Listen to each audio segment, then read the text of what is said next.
G'day, all you savings scallywags. Great to have your company for another episode of the Savings Tip Jar as we round up the main money matters of the week, talk to a money saving expert, and of course, scrounge up a few savings tips for your penny pinching pleasure. I'm Don Beatty, the editor of Savings.com.au, hopefully coming through loud and clear this time now that I've finally replaced my microphone. And joining me in the jar again is my lovely co-host Denise Raywood, who's our senior finance journal at Savings.com.au. Hey Denise, how you doing? Yeah, well, not too bad, thanks. Bit of working from home at the moment, especially with public transport situation in our corner of southeast Queensland not being so good at the moment. So bit of work from home, which is a savings tip upon itself, actually. Oh, for sure. Yeah. I mean, for us, in Queensland, with public transport just costing us 50 cents, it's, as not having to go in the office is saving a bit of money, but not a whole lot of money because, but gee whiz, before they made it 50 cents, I was spending a lot. So I was spending like it was like $50 a fortnight or so at least. And that's only going in the office twice a week. But yeah, now saving, what is it? $2 a week? Well, there's a lot of ancillary savings you can have just from the saving of time. So True. You're able to spend more time in the kitchen cooking your meals and, you can use that extra time that you have to, cut down your savings, or boost your savings in other areas. And a lot of that's meal prep as well. So you can look at it that way. Well, if you just reminded me as well, of course, whenever I go into the office, I end up, of course, paying for lunch out on my lunch break. Working from home, of course, I've just helped myself to whatever's in the fridge. So, I'm saving a bit. So, but obviously, it's a luxury. Not everyone gets has that sort of opportunity to work from home. But it's not too bad. No, certainly where you are, just a couple of hundred meters from the beach in the Gold Coast, is certainly worse places to work from home. That's for sure. You're right. As we usually do, we before we get into the main money news of the week, we start off with some savings tips. Of course, you've already mentioned working from home, but was there another one you had for this week, Denise? Well, it can be handy if you, say, have a Coles account and you open a Woolies account. You may be given some an incentive to do that and get a bit of cash off your first shop. So if you only have an account with one of the grocery providers, it's worth having a look to see what the other grocery provider can do for you and perhaps do your first shop with them. You never know. You might find it's nice to switch over. I know some people are very loyal to their sort of, the monopoly too, but it's worth having a look to see, especially in these times. Grocery prices will come under a bit of pressure with what we'll speak about a bit later, the oil prices and the flow-on effect of just, petrol and diesel prices in the transportation of all our grocery items pretty much. So if you're looking for just a sort of a quick tip, that's mine for this week. What about you, Dom? Nice one, Denise. Yeah, that's a good one. You got to find savings on groceries wherever you can. And I did actually notice that recently myself when I created a Woolies account for the first time. And I don't know if they offered it straight off the bat, but I'm pretty sure it was about a week after I'd created the account. I noticed an email from them saying, hey, we're going to give you $20 off your first shop as long as you order, it was like $200 or so worth of groceries online. We'll give you $20. And I thought, that's pretty good, actually. And $200 is a pretty standard shop for a lot of families these days. So, that's one to think about for sure, creating a Coles or Woolies account and seeing if they offer you a bit of a discount. My savings tip this week, this one was actually a bit of a tip-off I was sent in. That was sent in to me a few weeks ago. And it's a platform, full disclaimer, I haven't actually road tested it myself, but it does sound pretty good and it's on my list to investigate. It's called Jetback, and it claims to help people save money on flights after they've already booked, which is usually when most travelers stop thinking about price drops. It does this platform called Jetback does the follow-up work behind the scenes and it secures a refund, credit or voucher automatically when possible. Essentially, if you book a flight and that flight later goes down in price, which doesn't often always happen. Usually, the earlier the book, the more you save. But sometimes at the last minute, prices do come down when they're trying to, they've still got a few empty seats left on the plane. They're trying to flog them off. This platform's claiming, early adopters are saving decent amounts, often over $270 per ticket. And they're starting to see traction with travelers who usually use tools like Google Flights, Kayak, and other point-based strategies. So that's one. If you're a big high flyer traveler, that could be worth, or even not necessarily like a frequent flyer. If you're just someone that goes on the occasional trip, a plane trip, it's worth checking out, I think. So yeah, Jetback, check it out and let us know how you go. Get in touch. I'm really curious to hear what people's thoughts are. Yeah, it's interesting. With less flights, we've seen, this week the airlines, Qantas and Virgin now, cutting back on some of the flights that aren't filling up. Obviously, they're going to be hit with huge costs in aviation fuel, and they're preparing for that. So, yeah, that's probably not a bad one. I don't know how applicable it'll be in the current climate, though. Oh, yeah, for sure. Yeah, well, I mean, that's what I mean. Like, I don't know how often prices do go down after you've already booked, but who knows? Maybe like prices are currently set really high because of the expectation of this crisis not getting resolved, and then maybe suddenly prices will start dropping when airlines are confident that oil prices are going to return to normal eventually. But it couldn't hurt, really. I haven't read through all the T's and C's of the platform. Maybe there are some costs involved, but if not, I can't see the harm in giving it a go. All right, so let's get into some of the main news at the moment with in Australia for savers. But I'll preface this by saying it's been pretty quiet lately. Obviously, it's school holidays. I feel like a lot of banks aren't announcing too much, and that's obviously a big source of our news. Obviously, we keep an eye on financial product changes, probably because there's so many banking staff away, filling up the campsites. But yeah, what have we got first up, Denise? I think we've seen just a continuation, a bit more of some fixed rates for home loans with NAB. All the big banks, including Macquarie as well, have done a few fixed rate hikes that we've seen so far in 2026. And NAB came back last week and gave us another round. And they also at the same time put up term deposit rates. Those two things are just common themes in a rising cash rate environment. Interestingly, this week there hasn't been too much movement, as you say. Maybe a lot of the banks are, on a bit of half staff for school holiday periods. But definitely, yeah, we've seen a lot of the smaller lenders following suit with the same sort of things with fixed rates, and also deposit takers raising their interest rates. So that's more of the same. We'll probably see quite a bit of that this year. According to the economists, there's a few more rate increases to come. Some believe more than others. That's to be par for the course, I'd say, Dom. So, apart from that, it's been fairly quiet on the retail market for sort of rate movements. I guess everyone will wait to see at the end of the month. We'll see the inflation figure. That will have a bit of movement in there from what we're expecting to see out of the conflict in the Middle East. And it'll be the last month of that quarterly figure that will really show that bit of the inflationary effects of petrol and fuel prices.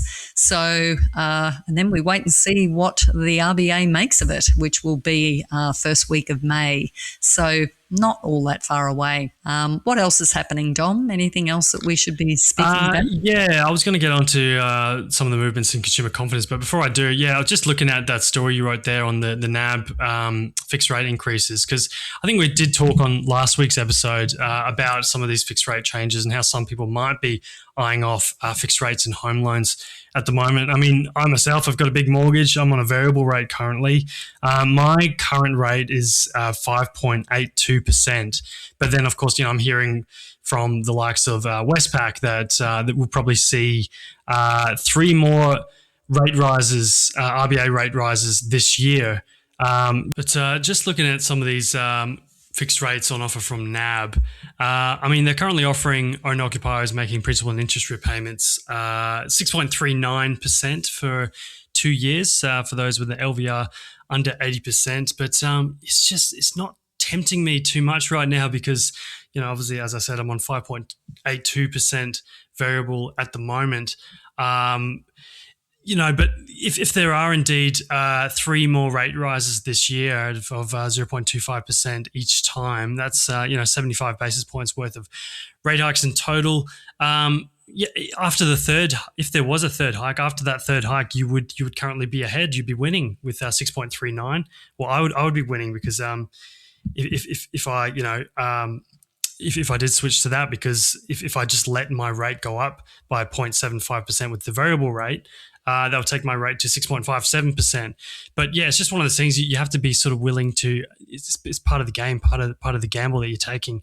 Take a bit of upfront pain in terms of taking on a rate increase, but in the hope that the increase will be less than it would if you just stuck with a variable. So yeah, it's understandably tricky, and I can sort of sympathise with people that are somewhat hesitant to jump into a fixed rate at the moment, particularly with those rates significantly higher than variable rates at the moment.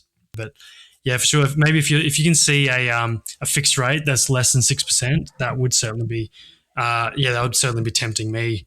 But yeah, it's worth keeping an eye on. Under six? No, Yeah. then there's not that many of them around anymore. So No, okay. no. Yeah, So right. I wonder if there's any. Yeah. a lot of Shame. people. I think we even had our colleague he locked in under 6%, and He locked in under 5%. He locked in was he 4.99. 4.99? Yeah, he did very well. That's for a year. Yeah, that is pretty good. Yeah. Yeah. So our former co-host. that's not too bad at all. But yeah, we've had a bit of fixed mate. 2026 has been. We've seen a lot of rise of fixed rate home loans. They're sort of in. You might get the high fives now if you're lucky with some of the smaller lenders, but definitely the major lenders there's not too many there to be had. Yeah, no, for sure.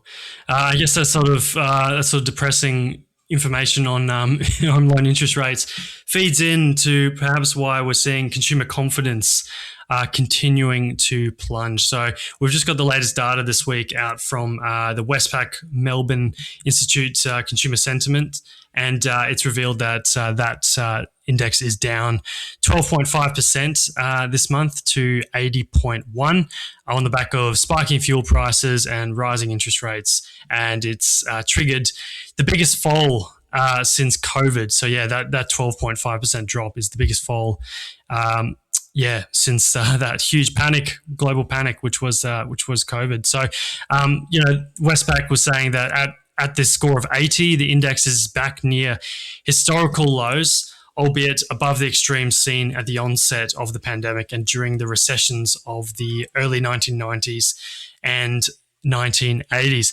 That does sort of remind me a bit, actually. I did see something in the paper this morning about our friend of the show, obviously been on the show many times, Shane Oliver, who we had on the show quite recently. And I did ask him, so is Australia headed for a recession? And I think he said it's not his base case, but there's a chance of it. He's now saying there's a high risk of there being a recession if I was reading this report correctly. So, it's quite scary. So maybe we'll see this consumer confidence index continue to fall quite sharply. There was, the Westpac Consumer Sentiment Index, actually a composite based on 5 sub-indexes.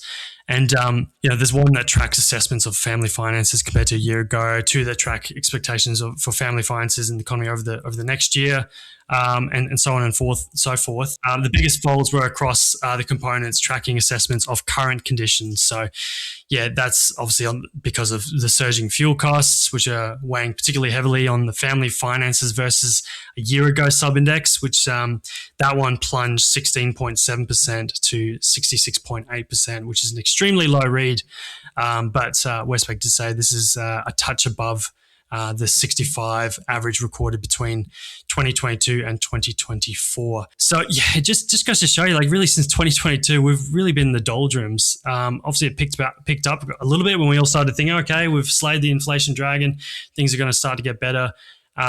Maybe we celebrated a bit too soon, and obviously we started to saw the RBA do a quick U-turn after those 3 rate cuts last year, and now suddenly 3 quick rate hikes this year, and potentially 3 more to come. So tough times, Denise. Yeah, it's not the 2026 that a lot of people probably foresaw. We were sort of prepared for this one promised rate hike in May of 2026. But, so far every time the Reserve Bank Monetary Policy Board has met, they've seen fit to pass on a cash rate hike. And, that may happen for a lot of the year. It depends how they balance the pressures of inflation versus not tipping the economy into a recession. And, that's a tricky line to walk. So I guess we take each rate meeting as it comes. And because, the situation in the Middle East is probably changing day by day, hour by hour. So, it's very hard to predict what the right course is there.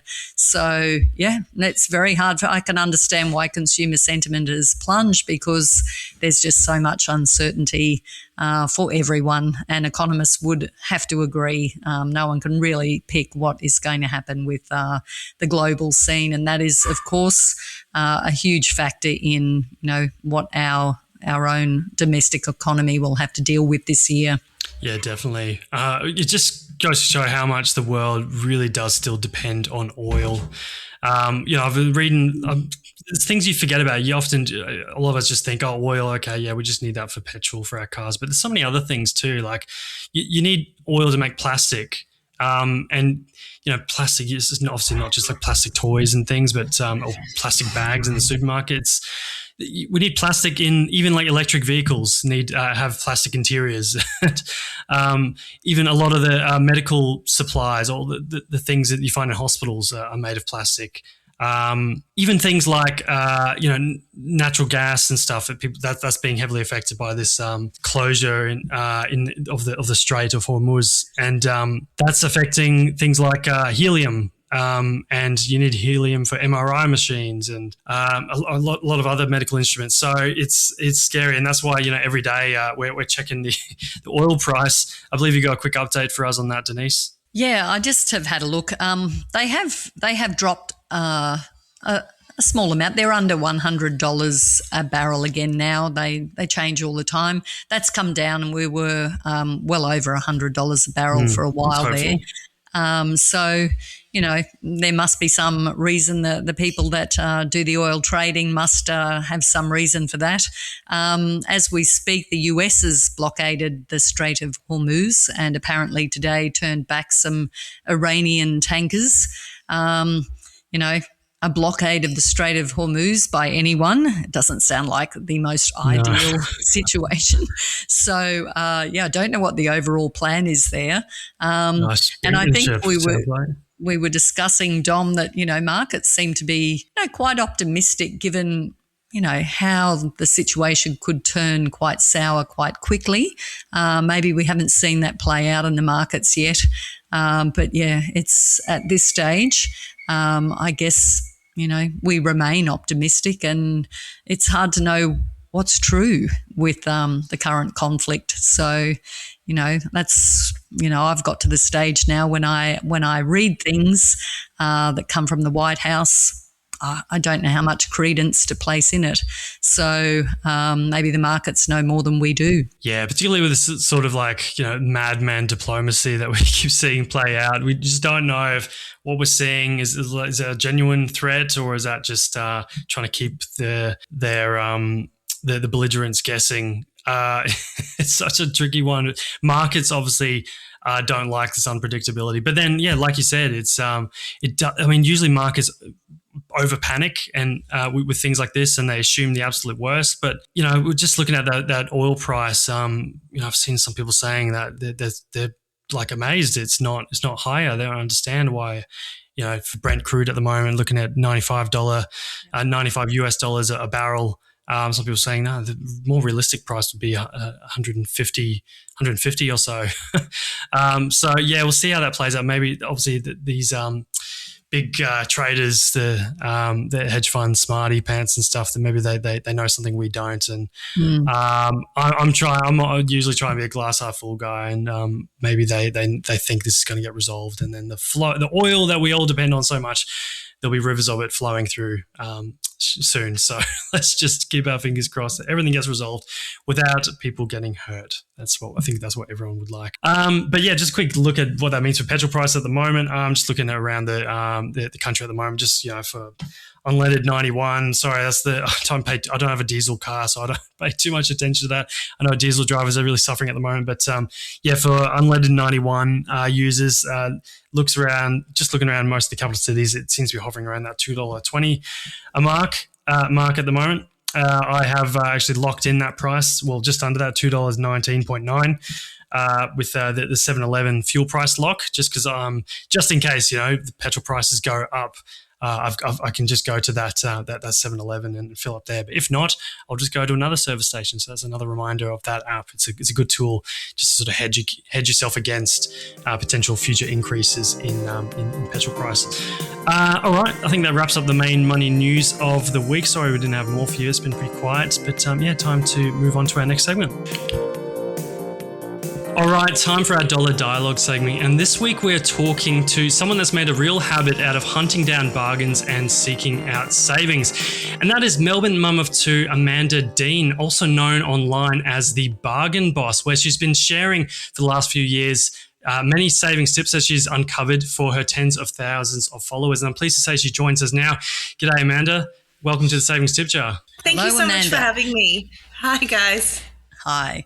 This is the segment where I would normally say, so let's hear your savings tip for this week, but I'm not going to ask you that because I'm suspecting that you will share many savings tips with us. So we don't want to blow the first one.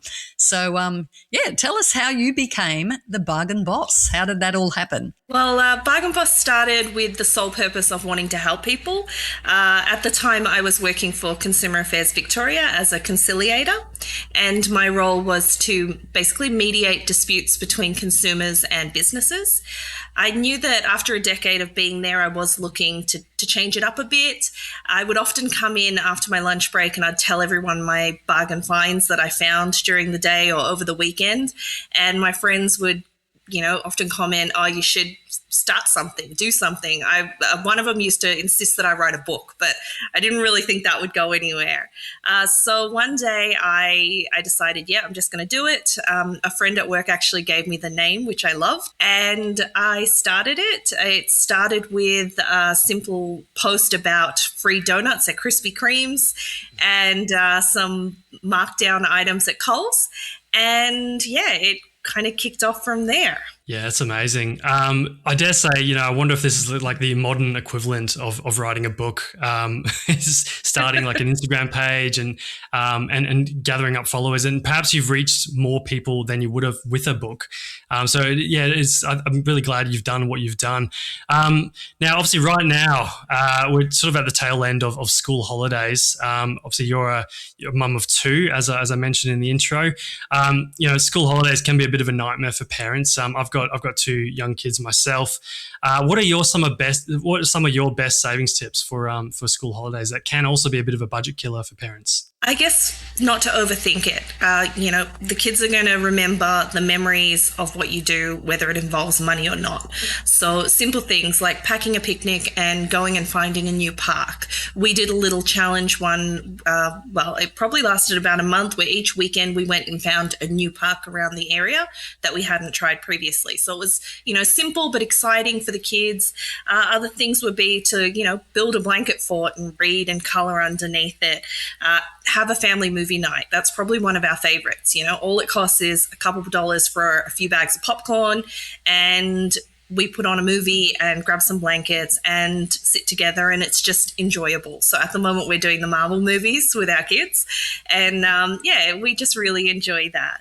Another one is just simple board games, things that we used to do. It doesn't have to be screens all the time. It doesn't have to be going out and spending a lot of money. It can just be simple. That's good. Now, I like that. I like the theory on that, and it sort of, emulates a lot what I did when my kids were younger as well.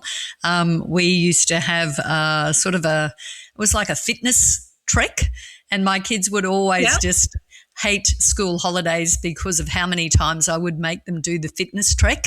So you had to do walking, and then you had to go and use the sort of the permanent exercise equipment, and you had to do so many things of this and this before you moved on to the next one. So that was always a school holiday staple. So I like it. Obviously you've moved on from doing your little tips. What's some of the big ones that you've come across? Because we have a limited time. What's some tips that everyone should be doing, like we all should be? Well, there's so many. So firstly, I am always on the lookout for markdowns. Markdowns are a way of stretching your grocery budget very, very easily. One of my recent markdown hauls, I picked up nearly $140 worth of items for $28. So it can really stretch your budget by just simply knowing when to shop and where to look. So there's certain spots in the grocery stores that they will store their markdowns in certain times. I usually cover this on my page, and I go into how to figure out those times. So that's one easy way to save. Others are to know the policies that supermarkets and shops have. The scanning code is a great way to get free items, free groceries. So the scanning code is where your item scans incorrectly. It'll scan higher than the advertised or shelf price. And if that happens, your item is free. There are terms and conditions around this, but I've used this to get free lamb legs, chicken fillets, all sorts of good quality meat for absolutely nothing. Another would be there's ways to get your mobile plan covered in your Woolworths shop by using their everyday rewards options. They have a subscription service, which is Everyday Extra, and that's a really good savings hack that you can use. Another one that I would suggest everyone uses is cashback apps like Top Cashback. Have you guys tried cashback apps yet? We've mentioned that one a few times in this pod because we've had a few people come in and mentioning that one. So I just last week created an account there to check it out. Oh, brilliant. Yeah, there's so many stores on there, and it's such a simple change, but it results in a lot of money back. So last year we went on a family holiday, and on our hotels alone, I received $700 cash back just on our hotel bookings. Wow. And it was the same price we would have paid normally for them. We just got $700 back from that. So definitely worth looking into that. I've used cashback apps to get anywhere from a fraction of a percent back all the way up to 100% back. So definitely an easy way to save. Another is to keep an eye on social media. So pages like my own, we share deals. We share them in our stories, on our posts, and I often find great deals just by looking at the bargain pages, essentially. I'll often see when there's discounts on streaming services. So I have signed up to things like Paramount and Stan for half price. So I think I paid about $45 for an annual subscription, which is so good for a year because you're obviously going to get that use out of it. And there's often things around, like Amazon Prime Day. They'll put up all the really good deals that happen. There's often lightning deals. So it's a great way to find those deals. Yeah. Now, just talking about like this current environment we're in, it's obviously pretty challenging for everyday savers just to save money. Obviously you've been doing this for a few years, Amanda. I just wonder that, just compared to when you first started doing this, do you think it's getting harder for Aussies to hunt down these bargains, especially given the this cost of living crisis we're in? I don't actually think it's getting harder. I think in terms of finding the bargains, obviously the prices have gone up. We've all seen what's happened with fuel. We're seeing it at the grocery store. So prices are definitely going up. But finding the bargains, I don't think that has gotten harder. You just have to know where to look and when to look. So, for example, the markdowns are still happening. There are ways to save at the petrol pump. I know it's not going to bring it down, to half price or anything, but there are ways to get a little discount. There's multiple ways. There's ways to save money on clothing. So again, markdowns on clothing, buying at the end of the season and keeping that for the following year, or buying the next size up for your kids. So I will often buy at the end of winter the flannelette pajamas in the next size up. I've got them for the following year. It's convenient and I've paid less than half price.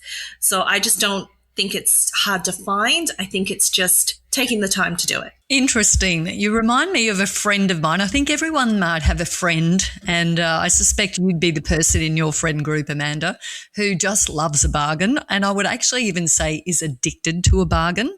And we have accused her in the past of, buying things for the sake of having a bargain that she may not have otherwise been interested in. Is that a thing, or is that just us? It is definitely a thing. Yes, absolutely. But with bargains comes that happy feeling of, I got something for this. So absolutely, you can get stuck in that trap of just getting a bargain for the sake of it. So it's really important to remember that it is only a bargain if it is something that you actually need. If it's just going to sit in the back of the closet, it's not a bargain. It's just an expense. So just to be aware of that, one thing that you can do is to just walk away. And if you do really want it, you go back and get it. Another is to know the store's policy. So if it is something that, you're not going to be able to get tomorrow, the sale is ending, to know what that store's policies are. I find often people seem to think that all stores have to give a change of mind refund policy. I hear it all the time. I often hear it when I'm actually in the stores because someone will be going off at this poor staff member because they won't take an item back. And a store doesn't actually have to have a change of mind policy. If they do, they have to abide by it. But they don't have to have it. So it's knowing what the policies are so that if you do make that mistake and you do happen to buy that extra bargain, you can return it. Yeah, well, it sounds like there are certainly some great savings tips and hacks to find by following the Bargain Boss on Instagram. So I'm sure many of our listeners will be checking you out shortly. Amanda, Dean, really appreciate your time on the Savings Tip Jar podcast. Really appreciate your insights. Yeah, anytime. Thanks, Amanda. Thank you so much for having me. Thanks, guys. Thank you. Bye. Yes, that was Australia's bargain boss, Amanda Dean. You can find her on Instagram. And that brings us to the end of another episode of the Savings Tip Jar podcast. Thanks very much for listening. Thanks, of course, to our sponsor, Savings.com.au. Thanks, of course, to our guest, Amanda Dean. And thanks, of course, Denise, for joining me alongside me on this podcast for another round. And don't forget, you guys, if you want to get in touch, you can send us an email at enquiries@savings.com.au. That's inquiries with an E. And of course, you can hit us up via social media, Facebook, Twitter, LinkedIn, Instagram as well. And of course, please give us a 5-star review if you enjoyed the show. If not, maybe just hold off pressing that 1-star button and maybe just send us an email with some feedback instead. That would be much appreciated. Until next week, goodbye.